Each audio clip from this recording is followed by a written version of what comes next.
நாயனார் பாகம் 3 அத்தியாயம் 12. சக்கரவர்த்தி சட்டென்று எழுந்தார். என்ன ராஜேந்திரா, என்ன விளையாட்டு இது? அனுபவத்திலும் அறிவிலும் மிக உயர்ந்த என் நண்பரை ஏன் கோபித்துக் கொள்கிறாய் என்று புரியவில்லை. 4 நாட்கள் அவகாசத்தில் செய்திருக்கின்ற விஷயங்கள் மகத்தானவை. நீ ஏன் அவருக்கு ஓலை அனுப்பவில்லை என்று எனக்கு தெரியவில்லை. எனக்கு அனுப்பப்பட்டால் போதும் என்று நீ நினைத்திருக்கலாம். ஆனால் எனக்கு அனுப்பிய ஓலையிலும் திட்டவட்டமாக எப்பொழுது வந்து சேருவார்கள் என்று தெரியவில்லை. வந்தவர்களை ஓரளவு வரவேற்று அவர் உணவுக்கும் ஏற்பாடு செய்திருக்கிறார். இதமாக பேசி அமைதியாக்கியிருக்கிறார். அவரை இத்தனை கடுமையாக நீ பேசுவது முறையற்றது. நமது பிரச்சனை அந்த 16,000 வீரர்கள் அல்ல. அந்த 16,000 வீரர்கள் கூடவே சில ஒற்றர்கள் ஊடுருவியிருப்பார்கள். இதை பிரம்மராயரோ மூவேந்த வேளாளரோ பழுவேட்டரையரோ நீயோ கூட தடுத்திருக்கவே முடியாது. என்னதான் நாம் தேர்ந்தெடுத்து அனுப்பினாலும் தஞ்சாவூருக்கு போய் 2 சோழ வீரர்களையாவது குத்தி கொன்று விட்டு செத்து போகலாம் என்று 4 பேராவது நினைத்திருக்கலாம். அங்கு சக்கரவர்த்தியை சந்தித்து விஷ அம்பை எய்து கொன்றுவிட்ட பிறகு ஊருக்கு போகலாம் என்று எவரேனும் நினைத்திருக்கலாம். நினைப்பவர் இன்னும் இருக்கலாம். நாம் என்ன செய்ய? இந்த ஆபத்து எப்பொழுதுமே தஞ்சைக்கு உண்டு. கோயில் கட்ட வேண்டும் என்கிற போது இந்த வீரர்கள் அவசியம் தேவைப்படுகிறார்கள். அந்த வீரர்களை வைத்துக்கொண்டுதான் கற்பாறைகளை தூக்க முடியும். அவர்கள் இல்லாமல் நமது வீரர்களை வைத்துக்கொண்டு என்ன செய்வது? நாம் படையெடுத்து போனதே இப்படிப்பட்ட ஆட்கள் வேண்டுமென்றுதான். இதற்காகவே கங்க தேசமும் சாளுக்கிய தேசமும் பாண்டிய தேசமும் நம்மால் ஜெயிக்கப்பட்டன. ஜெயித்த இடத்திலிருந்து வீரர்களை கொண்டு வந்தால் 2 லாபம் இருக்கிறது. ஒன்று, அங்குள்ள வீரர்களை இங்கு கொண்டு வந்ததால் அந்த இடம் பலவீனப்பட்டது. மறுபடியும் பலமடைய பல வருடங்கள் ஆகும். கங்க தேசத்திலிருந்தோ மேலே சாளுக்கியத்திலிருந்தோ ராஷ்டிரகூடத்திலிருந்தோ நமக்கு உடனடியாக எதிர்ப்பு வராது. பாண்டிய தேசத்தில் உள்ள பல வீரர்கள் தப்பி ஓடி ஈழத்தில் புகுந்து கொண்டிருக்கிறார்கள்.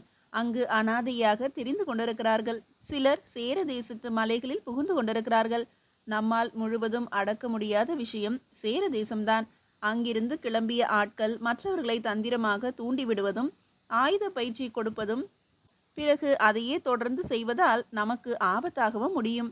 எதையும் உடனடியாக செய்ய இயலாது. குறைந்தபட்சம் 2-3 வருடங்களாவது ஆகும். அதையும் தவிர இங்கு இப்படிப்பட்ட கோயில்களை கட்ட, பாறைகளை நகர்த்த, எருதுகளை பராமரிக்க, கொண்டு வந்த யானைகளையும் குதிரைகளையும் வழிநடத்த நமக்கு ஆட்கள் தேவை. சாரம் கட்ட சவுக்குகளையும் மரங்களையும் அறுப்பதற்கு எடுத்து வருவதற்கும் ஆட்கள் தேவை. இங்கு ஆட்கள் அதிகமாவார்கள். நம்முடைய எதிரியின் தேசத்தில் ஆட்கள் குறைவார்கள். இதுதான் என்னுடைய படையெடுப்பின் முதல் லட்சியம். இந்த ஒரு வழிமுறையில் நாம் எதிரிகளை நமது கோட்டைக்குள்ளேயே விடுகிறோம் என்ற அச்சத்தை நான் உணராமல் இல்லை. நம்முடைய காவல் கெட்டிப்படுமாயின் இந்த ஒரு விஷயமும் சரியாகிவிடும். அவர்களுடைய கோபத்தை குறைக்க ஆட்டப்பாட்டம் நடப்பதோடு நமது வீரர்களையும் எச்சரிக்கையாக இருக்க வைக்க வேண்டும். இந்த எச்சரிக்கையில் சற்று கவன பிசகு வந்துவிட்டது. எச்சரிக்கையாக இருப்பது எப்படி நமது வீரர்களுக்கு புரியவில்லை. இதோ இந்த யானையை ஏவி விட்டதன் மூலம் ஒரு அளவு படை வீரனின் கடைசி ஆளுக்கும் இந்த எச்சரிக்கையின் அவசியம் இப்போது புரிந்திருக்கும். இரவு காவலும் பகல் காவலும் நகர்ப்புறத்து ரோந்தும் இடையராது செய்யப்பட வேண்டும். எவர் மீது சந்தேகம் வந்தாலும் தடுத்து நிறுத்தி விசாரிக்கப்பட வேண்டும். அதற்கு உண்டான பயிற்சியை நமது வீரர்களுக்கு தர வேண்டும். ஏன், பிரம்மராயர் முன்னரே செய்யவில்லை என்று யாரும் கேட்டுவிட வேண்டாம். இப்படி செய்ய வேண்டும் என்று ராஜேந்திரா உனக்கு தெரியுமா? நீ இங்கு இருந்திருந்தால் செய்திருப்பாயா? கொட்டியில் வீரர்களை அடைத்து வைப்பது போல அல்ல இது. கொட்டியில் வீரர்களை அடைத்து வைத்துவிட்டு திசைக்கு 8 வீரர்களை வைத்தால் போதுமானது. ஆனால் இங்கே அப்படி செய்ய முடியாது. அவர்கள் மனம் ஒருமைப்பட்டு இங்கே வேலை செய்தால்தான் இந்த கோயில் கட்ட முடியும். 7 பனை உயரம், 4 பனை உயரத்துக்கு கல் மேலே போய் அந்த கல் தவறி விழுந்தால் என்ன ஆகும்? தவறி விழட்டும் என்று ஒருவன் கல் தூக்கி கொண்டு போனால் நம் கதி என்ன? அவன் மேலிருக்க நாம் கீழிருக்க எந்த நிமிடமும் அவன் கொலைவெறி மிகுந்து கல்லை புரட்டி விடலாம். 1 முழம் சதுரமுள்ள ஒரு கல் 4 பனை உயரத்திலிருந்து கீழே விழுந்தால் அது யானையாக இருந்தாலும் விழுந்த க்ஷணத்தில் மரணம் அடையும். அப்போது மனிதரின் கதி என்ன? எனவே சவுக்கால் அடித்தோ கெட்ட வார்த்தைகளை சொல்லியோ அவர்களை வேலை வாங்க முடியாது. அன்பால் அரவணைத்து இது உன் வேலை, உன்னுடைய பணி, சிவனுடைய காரியம் என்று சொல்லித்தான் கல் தூக்க வைக்க முடியும். அவன் கல் தூக்குகிற பொழுது நானும் தோள் கொடுத்தால்தான் அவன் சந்தோஷமடைவான். பிரம்மராயரும் மூவேந்த வேளாளரும் அருண்மொழியும் இந்த வாக்கியத்துக்கு சூழ் கொட்டினார்கள். எனவே சட்டென்று பிரம்மராயரை குறை சொல்லாதீர்கள். என்ன செய்ய வேண்டும் என்ற விஷயமே நமக்கு மெல்ல மெல்லதான் பிடிபட்டு கொண்டிருக்கிறது. இந்த ஒரு விஷயத்தை நான் ஆரம்பித்து விட்டேனே தவிர இதற்கு என்னவெல்லாம் இடைஞ்சல் வரும் என்று என்னாலும் அனுமானிக்க முடியாது. இடைஞ்சல்கள் வர வர நாம் அதை வேறறுத்து நகர்ந்து போக வேண்டியதுதான். யானை விழுந்து விட்டது, என்ன செய்ய? அதை தோள் கொடுத்து தூக்கி வெளியே கொண்டு வந்து போட்டு அதை காட்டி இழுத்து கொண்டு போய் அந்த கொடும் காட்சியை ஊர் மக்கள் பார்க்க வேண்டுமா? அதனால்தான் மண் எடுத்து யானையை அங்கேயே அடக்கம் செய்யட்டும் என்று சொல்லிவிட்டேன். ஆக தேவரடியார்கள் சிலரை தவிர, சிற்பிகள் சிலரை தவிர வேறு யாரும் யானை இறந்ததை பார்க்கவில்லை. ஒரு யானை இறந்து போய் தரதரவென்று இழுத்து போகப்பட்டதை எவரும் பார்க்கவில்லை. அதுதானே அச்சான்யம், விழுந்து செத்ததல்லவே. மறுபடியும் பிரம்மராயர் சூழ் கொட்டினார். சக்கரவர்த்தியினுடைய சிந்தனையும் செயலும் எவ்வளவு தெளிவாக இருக்கின்றன என்று நின்று வியந்தார். ராஜேந்திர சோழருக்கும் அது புரிந்தது. தந்தையை நோக்கி கை கூப்பினார். நானும் ஒரு க்ஷணம் என்ன என்று தெரியாமல் பயந்தேன். ஆனால் சிறிது நேரம் பொறுத்துதான் நீங்கள் செய்ததுதான் சரி என்று எனக்கு புரிந்தது. எது செய்திருந்தாலும் அது ரசக்குறைவாகத்தான் போயிருக்கும். அந்த இடத்தில் விழுந்த நேரத்தில் அன்று இரவே புதைக்கப்பட்டு விட்டது. இப்பொழுது என்ன, 10 அடி தள்ளி கோபுரம் வரும், அவ்வளவுதானே. ராஜேந்திரர் தந்தையை பாராட்டினார். சக்கரவர்த்தி அவருக்கு அருகே வந்து அவரை கட்டி தழுவி கொண்டார். இதுதானடா, இதுதான். இதை புரிந்து கொள்ளுதல் நம்மிடையே வந்துவிட்டால் போதும். இந்த வேலை நிச்சயம் முடியும். இந்த புரிந்து கொள்ளுதல் இல்லாததால் தான் நாம் முரண்பட்டு கிடக்கிறோம். நமது முரண்தான் நம் வேலைக்கு முதல் எதிரி. இந்த வேளையில் ஏதேனும் குறை வந்தால் அதற்கு வேறு எவரும் காரணமில்லை. இதோ நமது சபையிலே இருக்கின்ற நாம் தான் காரணம். நீங்கள் எனக்கு அந்நியமாக போனால் ஒழிய, நீங்கள் என் முதுகில் குத்தினால் ஒழிய, நீங்கள் என்னை வஞ்சித்தால் ஒழிய நான் இந்த வேலையிலிருந்து ஒரு காலம் பின்வாங்க மாட்டேன். சபை பதறி எழுந்தது. சக்கரவர்த்தி அவர்களே, என்ன பேசுகிறீர்கள்? மூவேந்த வேளாளர் பதறி எழுந்தார். அவர் உடல் உடைந்து அழுகை பிறந்தது. வயதான காரணத்தால் உடம்பு தள்ளாடியது. அவர் தள்ளாட்டத்தை நிறுத்த சக்கரவர்த்தி அவர் உடம்பை கெட்டியாக பிடித்து கொண்டார். மற்றவர்களும் நெருங்கி வந்தார்கள். உங்கள் பேச்சுக்கு ஒரு வரைமுறை வேண்டாமா? உங்கள் முதுகில் குத்துவதும் உங்களை வஞ்சிப்பதும் நாங்கள் செய்வோமா? என்னையா இது? பழுவேட்டரையர் கோபமாக பேசினார். நீங்கள் யாரை நினைத்து பேசுகிறீர்கள்? இளவரசரும் சீறினார். நான் உங்களுக்கு எதிராக பேசிவிட்டேன் என்பதால், நீங்கள் செய்த ஒரு காரியத்தை நான் மறுத்தேன் என்பதால் இப்படிப்பட்ட வார்த்தைகளை எல்லாம் இறைக்கிறீர்களா? என்னை நினைத்துதானே உங்களுக்கு இந்த வார்த்தைகள் வருகின்றன? ராஜேந்திர சோழர் கைவீசி பேச அவரை மெல்ல அருண்மொழி அடக்கினான். அதிகம் பேசாதே என்று சைகையில் கேட்டுக்கொண்டான். கூட்டத்திலிருந்து பிரம்மராயர் தனித்திருந்து வெளியே போனார். தூணை பிடித்து கொண்டு கீழே இருந்த முற்றத்தை வேடிக்கை பார்த்தார். பிறகு அங்கிருந்து திரும்பினார். சக்கரவர்த்தி அவர்களே, எனக்கு ஓய்வு கொடுத்து விடுங்கள். இந்த வார்த்தைகளை கேட்பதற்காக நான் உங்களிடம் பிரம்மராயராக இல்லை. இந்த வார்த்தைகளை கேட்பதற்காக நான் உங்களிடம் சேனாதிபதியாக இல்லை. நான் மும்முடி சோழ பிரம்மராயன் என்று பட்டம் இதற்காக பெறவில்லை. உங்களுக்கு உங்கள் அதிகாரிகளின் மீது நம்பிக்கை வரவில்லை என்றால் அது நாங்கள் செய்த பாவம், எங்கள் வேலையில் உள்ள பிசகு.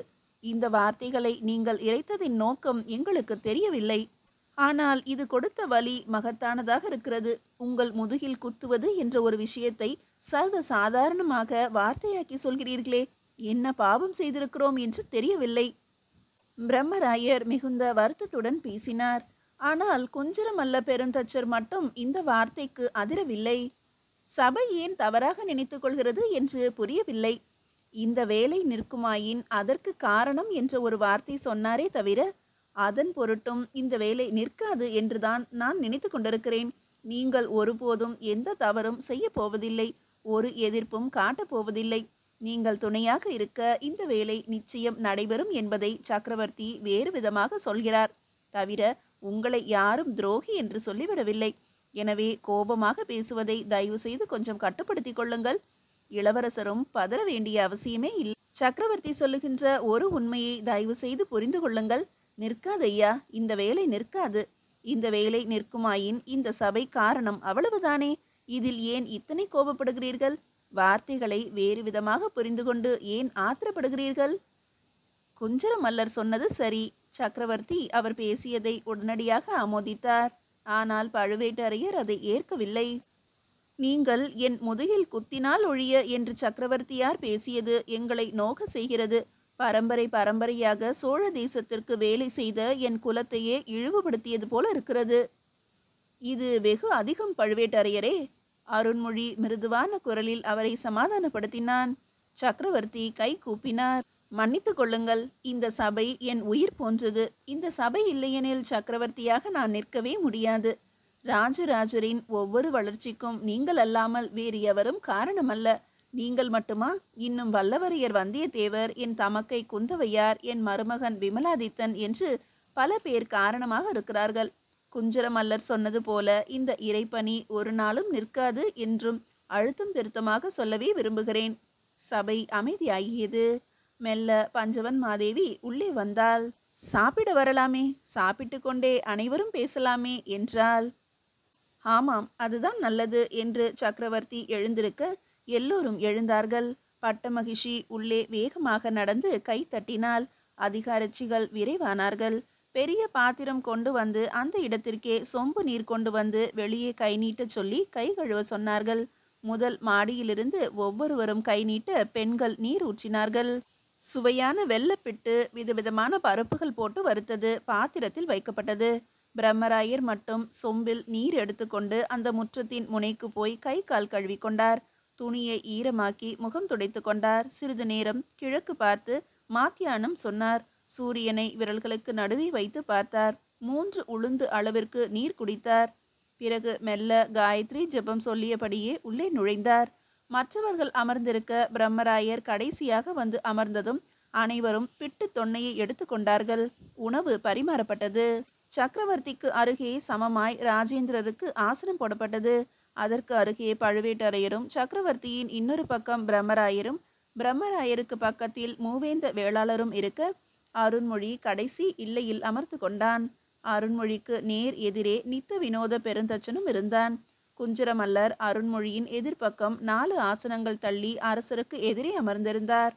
வெள்ளப்பிட்டை முகர்ந்து பார்த்து, ஆஹா, பசு நெய் மனம் பிரமாதமாக இருக்கிறது என்று பாதி வெள்ளப்பிட்டை வாயில் கவிழ்த்து கொண்டார். குஞ்சரமல்லருக்கு பசி போலும். பஞ்சவன் மாதேவி அருகே வந்து இன்னும் வெள்ளப்பிட்டை தொண்டையில் இட்டாள்.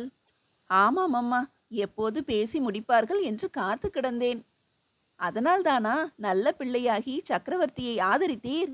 பிரம்மராயர் உரக்க சொல்ல அங்கு உள்ளவர்கள் வாய்விட்டு சிரித்தார்கள். உணவு சாப்பிடும் வரை மௌனமாக இருந்தார்கள். சாதமும் குழம்பும் அவரைக்காய் பொரியலும் முருங்கைக்காய் கூட்டும் எலும்பிச்சம்பழ ரசமும் பரிமாறப்பட்டன. மோர் வேண்டாம் என்று குஞ்சரமல்லர் சொல்ல தயிர் வேண்டும் என்று பிரம்மராயர் கேட்க பணிப்பெண்கள் 4 பக்கமும் ஓடி ஓடி பரிமாறினார்கள். மெல்ல அனைவரும் படிகளின் வழியே இறங்கி கீழே அரச சபைக்கு போனார்கள். பொதுமக்கள் வரக்கூடாத, அதே சமயம் அரசாங்க அதிகாரிகள் வந்து உட்கார்ந்து பேசுகின்ற இடமாக அது இருந்தது. நான் ஏன் கோயில் கட்டுகிறேன் என்று உங்களில் யாரும் கேட்கவே இல்லை. ஆங்காங்கே வேறு எவரோடோ குறைப்பட்டு கொண்டிருக்கிறீர்களே தவிர என்னிடம் நேரடியாக அதிகாரிகள் யாரும் முறைப்பு காட்டியதில்லை. ராஜேந்திரன் இதை புரிந்து கொள்ளாமல் பேசியிருக்கிறான். எனவே அடிப்படையாய் நான் கோயில் கட்ட ஆசைப்படுகின்ற விஷயம் பற்றி உங்களோடு மனம் திறந்து பேச விரும்புகிறேன். உத்தம சோழனை ஆண்டு கொள்ளட்டும் என்று விலகி இருந்து மக்களோடு மக்களாக பழகி வந்த காலகட்டம் அது. செம்பியன் மாதேவியும் உத்தம சோழனும் சோழ தேசத்தின் எல்லா பக்கங்களுக்கும் நகர்ந்து தங்களை பெருமிதமாக காட்டிக்கொண்ட நேரம்.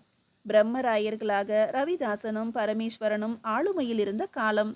திருவிடை மருதூரில் கோயிலை புதுப்பிக்கிறேன் என்று சொல்லி உத்தம சோழன் அங்கு மகாலிங்கம் நிறுவி இருக்கிறேன் என்றும் எனக்கு தகவல் சொன்னான். ஒருமுறை நேரே சந்தித்த போது, நீங்கள் வந்து பார்க்க வேண்டும். என் தாயார் ஆசீர்வாதத்தால் நான் அற்புதமான கலை கோயில்களை எழுப்பி கொண்டிருக்கிறேன் என்று பெருமை பொங்க சொன்னான். எனக்கு அவன் பேச்சு அலுப்பாக இருந்தது. மகாலிங்கம் என்றால் என்ன என்று கேட்டேன். மிக பெரிய லிங்கம் என்று சொன்னான். எவ்வளவு பெரியது என்று கேட்டபோது, நேரே வந்து பார்த்து கொள்ளுங்களேன் என்று இருமாப்பாக சொல்லிவிட்டு போனான். நானும் மிக பெரிய உயரமாக ஒரு லிங்கத்தை காட்டப் போகிறான் போல் இருக்கிறது என்று எண்ணினேன். ஆனால் திருவிடை மருதூருக்கு வந்து அவன் செப்பனிட்ட கோயிலை பார்த்து உள்ளே போய் மகாலிங்கத்தை பார்த்து, அதுதான் நினைத்த அளவுக்கு பெரியதாக இல்லை. அது எனக்கு ஏமாற்றமாக இருந்தது. அடே, இதையா மகாலிங்கம் என்று சொல்கிறாய்? இது மகாலிங்கமாக இருப்பதற்கு காரணம் உயரம் அகலம் அல்ல. இது ஒரு அற்புதமான க்ஷேத்திரம், ஈசனுடைய குடியிருப்பு. இது புரியாமல் மிகப்பெரிய கோயில் மிகப்பெரிய கோயில் என்று சொல்லிக் கொண்டிருக்கிறாயே என்று மனதிற்குள் மருகினேன். அந்த நேரம் கோயிலை விட்டு வெளியே வருகின்ற நேரம் எனக்குள் ஒரு கேள்வி எழுந்தது. நீ கோவில் கட்டுவது என்றால் எவ்வளவு பெரிய கோயில் கட்டுவாய் என்று எண்ணிக்கொண்டேன். மிக பெரிய லிங்கம், மிக பெரிய விமானம் என்று அப்பொழுது தோன்றியது. மிக பெரியது என்றால் என்ன? ஒரு மலையின் உயரத்துக்கு என்று தோன்றியது. அப்பொழுது லிங்கம் எவ்வளவு பெரியதாக இருக்கும் என்று இன்னொரு கேள்வி எழுந்தது எனக்குள்ளே. நான் ஒரு அளவு வைத்து கொண்டேன். 4 ஆள் உயரத்திற்கு, அதாவது 1½ கோல் உயரத்துக்கு ஒரு லிங்கம் எழுப்ப வேண்டும் என்று தோன்றியது. அதற்கு அபிஷேகம் செய்தால் எப்படி இருக்கும்? அதை மாலை சாற்றி வணங்கினால் எப்படி இருக்கும் என்று கற்பனைகள் ஓட ஆரம்பித்தன. எப்பொழுதோ காஞ்சியில் நான் பார்த்த கைலாசநாதர் கோயிலின் உருவமும் மனதில் தோன்றியது. கோவிலை நான் ஆற்றங்கரை மணல் மேட்டின் மீது வரைந்தேன். அப்பொழுது என் தமக்கையும் கூட இருந்தாள். இது என்ன கோயில் என்று கேட்டாள். நான் கட்டப்போகும் கோவில் என்று சொன்னேன். அப்படியா? அதன் உயரம் என்ன என்றாள். நான் என்னுடைய சுண்டு விரல்களால் 2 புள்ளி குத்தி, இதுதான் வந்தியத்தேவர், இதுதான் குந்தவை என்று பதில் சொன்னேன். அடே அப்பா, இது 7 பனை உயரமுள்ள கோயிலாக இருக்கும் போலிருக்கிறதே என்று என் தமக்கையார்தான் வாய்விட்டு சொன்னார்கள். அஞ்சிலிருந்து மனதுக்குள் 7 பனை உயரமுள்ள கோயில் என்று ஒரு எண்ணம் வந்துவிட்டது. ஆனால் ஏன் கோயில் கட்ட வேண்டும்? என் வலிமையை காட்டவா? இரவா புகழ் பெறவா? சந்திர சூரியர் உள்ள வரையிலும் இருப்பதற்கா? இதெல்லாம் என் கையில் இல்லை. இறைவன் மிக பெரியவன் என்ற எண்ணம் எல்லோர் மனதிலும் இருக்க வேண்டும் என்பதற்காக. திறந்த வெளியில் மிக உயரமான விமானம் எழுப்பப்படுகிற பொழுது இது பிரம்மாண்டம் என்று சொல்வதற்காக, பாமர மக்கள் மனதில் பதிவதற்காக ஒரு கட்டடம் எழுப்ப வேண்டும் என்று தோன்றியது.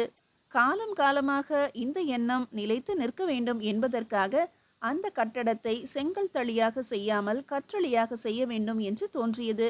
கருங்கல்லுக்கு என்ன செய்வது என்று தமக்கை கேட்டாள். அப்பொழுதே நான் குஞ்சரமல்ல பெருந்தச்சரையும் சந்திக்க நேர்ந்தது. இறைவன் வகுத்த விதி. குஞ்சரமல்லருக்கு அப்போது பெருந்தச்சர் என்றெல்லாம் பெயர் இல்லை. உத்தம சோழர் காலத்தில் அவருக்கு திருவிடைமருதூரில் கோயிலை செப்பனிடும் வேலையெல்லாம் கிடைக்கவில்லை. மாறாக அங்கு போய் இவராக சில வேலைகளை செய்து வந்தார். குஞ்சர மல்லருடைய சீடன் நித்த வினோத பெருந்தச்சன் அப்பொழுது 16 வயது பையன். எலிகளை பிடிக்கும் பொறிகளை செய்து வைத்திருந்தான். வெயில் பட்டதும் இந்த பொம்மை நடமாடும் என்று மூங்கில் பொம்மை செய்து வந்து கொண்டிருந்தான். எப்படி என்று பரிசோதித்ததில் மெல்லிய தேன் மெழுகு அங்கு இருந்தது. தேன் மெழுகு வெயிலில் கரைந்ததும் உள்ளுக்குள் இருக்கின்ற சில விஷயங்கள் நகர்ந்தது பொம்மை. பிறகு ஆடத் துவங்கியது. அதை வைத்துக்கொண்டு கிராம மக்களிடம் கதைகள் பேசி வேடிக்கை காட்டி கொண்டிருந்தான்.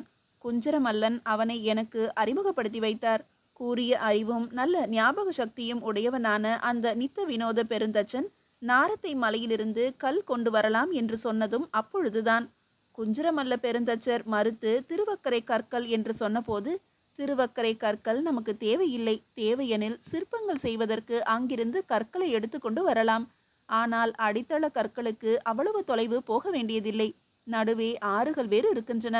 நடுவே ஆறுகள் எதுவும் குறுக்கிடாத நல்ல பாதையுள்ள நாரத்தை மலையிலிருந்து கற்களை திருவல்லம் வழியாக தஞ்சைக்கு கொண்டு வந்து விடலாம் என்று அவன் சொல்ல, குஞ்சரமல்லரும் ஒப்புக்கொண்டார். என்னுடன் வந்தியத்தேவர் சேர்ந்து கொள்ள நாங்கள் 4வரும் நாரத்தை மலை நோக்கி பயணப்பட்டோம். நாரத்தை மலையிலுள்ள கருங்குன்றுகளை பார்த்தவுடன் எனக்கு மிகுந்த சந்தோஷம் ஏற்பட்டது. கனவு அதிகம் வளர்ந்தது. அதே சமயம் என் தமையன் ஆதித்த கரிகாலன் இறந்தது என் மனதை அரித்து கொண்டே இருந்தது. பஞ்சவன் மாதேவியை சந்தித்த போது ஆதித்த கரிகாலனை யார் கொன்றிருப்பார்கள் என்கின்ற ஒரு விஷயம் மெல்ல வெளிப்பட்டது. என் வேண்டுகோளுக்கு இணங்க பஞ்சவன் மாதேவி இன்னும் அதிகமாக விவரங்களை சேகரித்து கொடுத்தாள். ஆதித்த கரிகாலனை கொன்றது உத்தம சோழரிடம் பிரம்மராயர்களாக பதவியேற்ற சேனாதிபதிகளாக பரிபுரிகின்ற ரவிதாசனும் பரமேஸ்வரனும் தான் என்பதை தெளிவாக புரிந்து கொண்ட பிறகு நான் உத்தம சோழனிடமும் செம்பியன் மாதேவியிடமும் இந்த விவரத்தை சொல்ல, உத்தம சோழன் நடுங்கி போனான். தானாக பதவி விலகினான். ஆனாலும் என் ஆத்திரம் அடங்கவில்லை. ஆயுதமின்றி இருந்த என் தமையனை வெட்டி கொன்ற அந்த சண்டாளர்களை வெட்டி கொல்லாமல் இருக்க விருப்பப்படவில்லை. ஆனால் தஞ்சை மண்ணில் அப்படி செய்தால் அது பெரும் பிரச்சனையை உண்டாக்கும், ஜாதி கலவரம் ஏற்படும் என்பதால் நான் அவர்களை ஊர் விட்டு வெளியே துரத்தினேன், நாடு கடத்தினேன். ஆனால் இவர்கள் மௌனமாக இருக்க மாட்டார்கள் என்றும் எனக்கு தெரியும். காந்தரவு சாலைக்கு போய் அங்கே மறுபடியும் படை திரட்டி என்னை தாக்க வேண்டும் என்பதற்காக எல்லா விதமான ஏற்பாடுகளும் செய்தார்கள். அங்கிருந்து தினம் தினம் எனக்கு செய்தி வந்து கொண்டிருந்தது. பெரும் படை ஒன்று அங்கே தயாராகிவிட்டது என்று தெரிந்து 3,00,000 வீரர்களோடு சேர தேசத்துக்குள் பல காடுகளை அழித்து முன்னேறி காந்தலூர் சாலையை வளைத்து பிடித்து ஆயுதம் ஏந்தி தாக்கிய அத்தனை பேரையும் கொன்றேன். அதில் அந்தணர்கள்தான் அதிகம் இருந்தார்கள். விஷ அம்புகளை வைத்து போரிட்டார்கள்.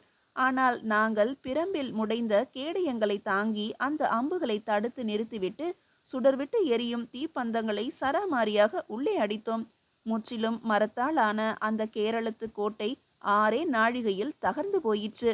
பெண்களும் வாள் எடுத்து வந்ததால் அவர்களையும் வெட்டி கொன்றேன்.